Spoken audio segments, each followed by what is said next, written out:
Hi, I'm your host, Scott Cosens, in for C5 pilot Sarah Cowgill, along with Andrew Moran, John Clark, Dave Patterson, and Graham Noble.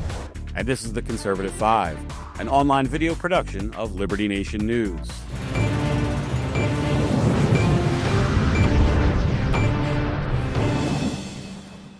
Peace in the Middle East is like the flying car, perpetually hovering over the horizon.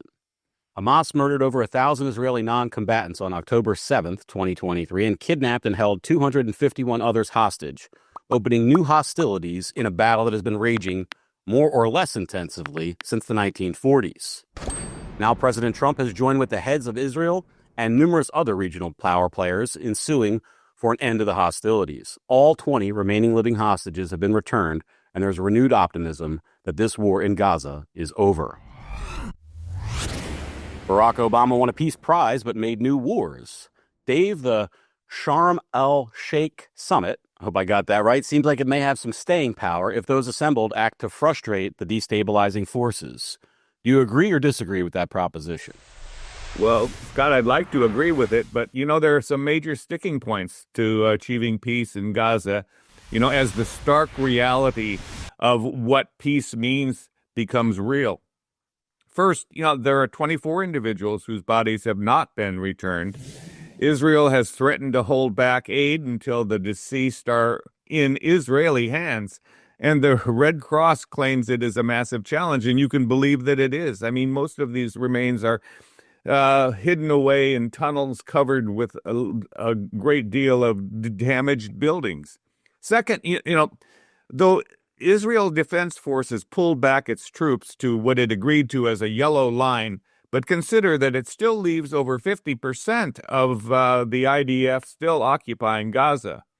And Israelis' full exit from Gaza actually depends on an international force being in place. Netanyahu insists on controlling specific buffer zones, and you can understand why, because he doesn't want Hamas to regain those areas again.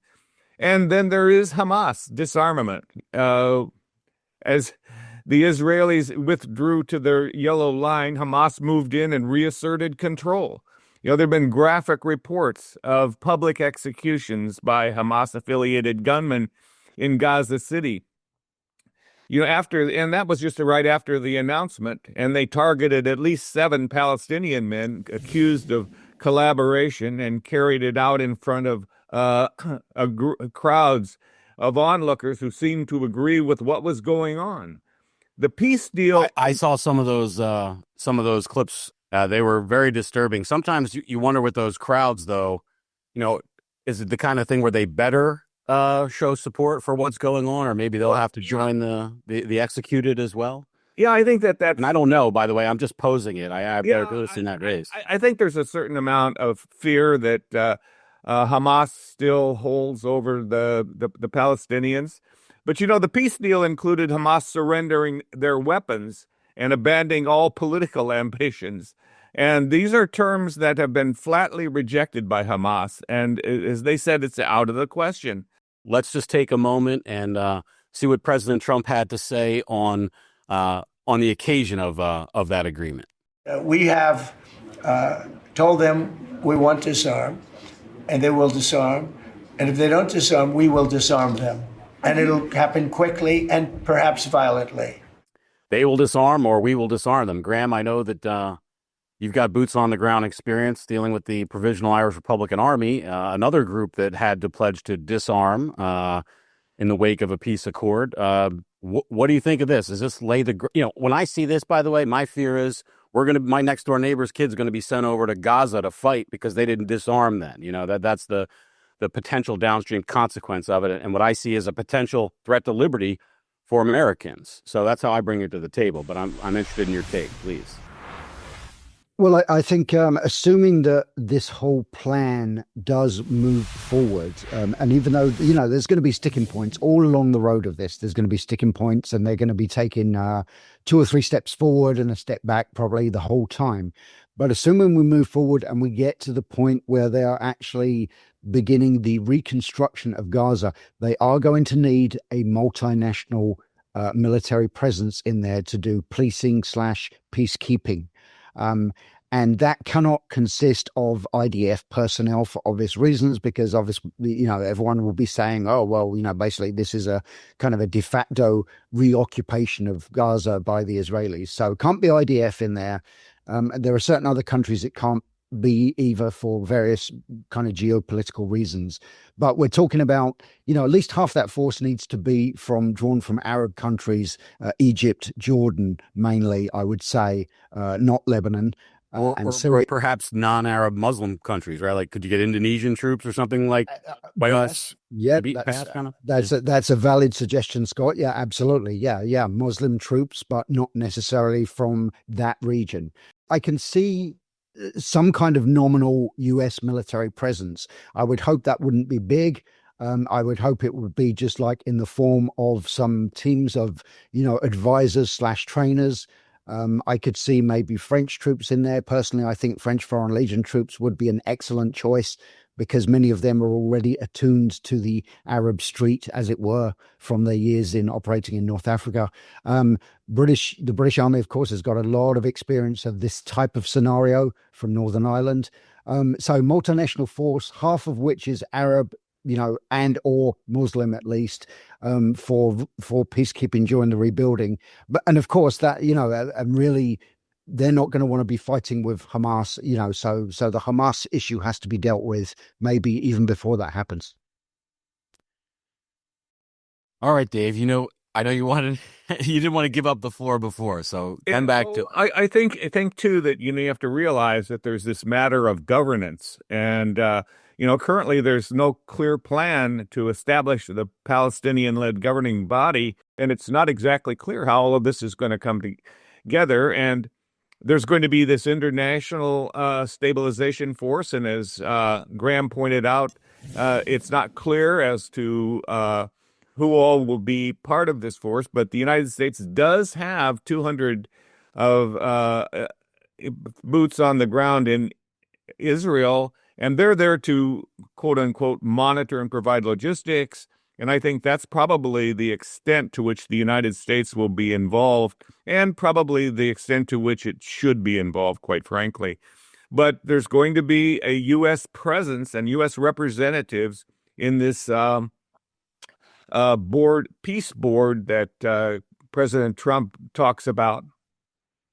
We already have well more than 200 boots on the ground in Gaza today. If you look at past as prologue, meaning there are certainly U.S. personnel operating in there, if not just for collection of intelligence information. This is not news I'm reporting, my surmise based on my knowledge of history only.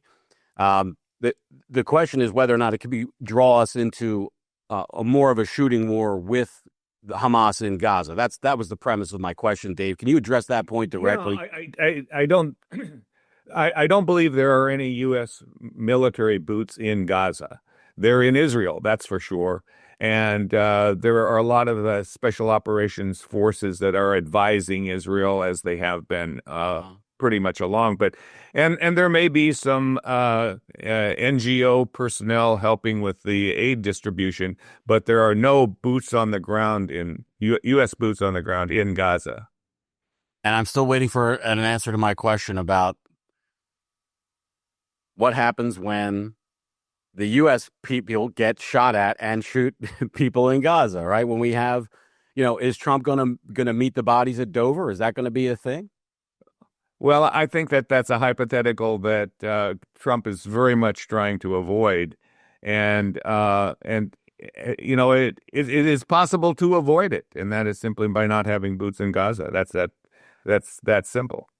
All right, Andrew and John, I gave you short shrift there, opportunity. Give me a lightning round version, if you would, please, Andrew, and then John, what your thoughts are on the matter. Well, I'm both skeptical and optimistic. On the one hand, Trump's rhetoric should be enough to sustain some temporary peace until 2029 when a new president is sworn in.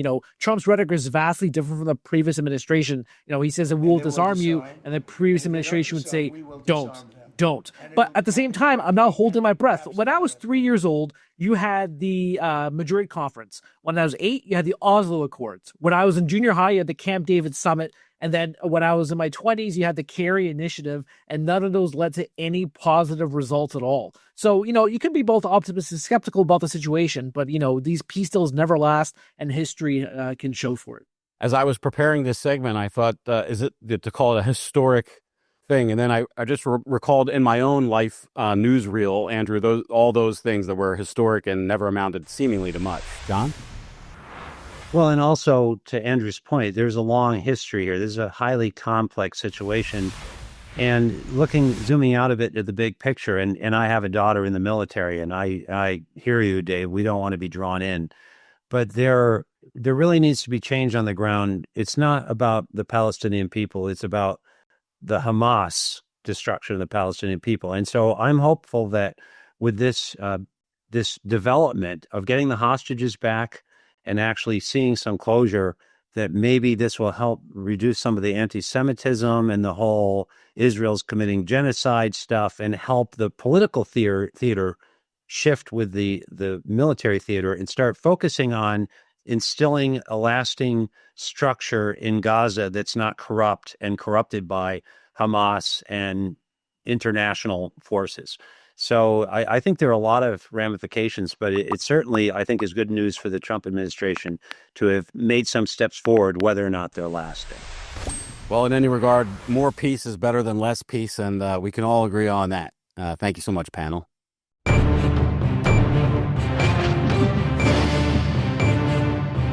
That's it for our Conservative 5 panel today. Check out our other C5 shows and segments on your favorite video platform: YouTube, Vimeo, Rumble. We're on them all. Liberty Nation News has its own Roku channel as well, where you can see all of our videos. Liberty Nation does not endorse candidates, campaigns, or legislation, and this presentation is no endorsement. I've been your host, Scott Cosenza, in for Sarah Cowgill. Thank you for joining us here, and for the latest news and commentary, your choice for free thinking, free speech, libertynation.com.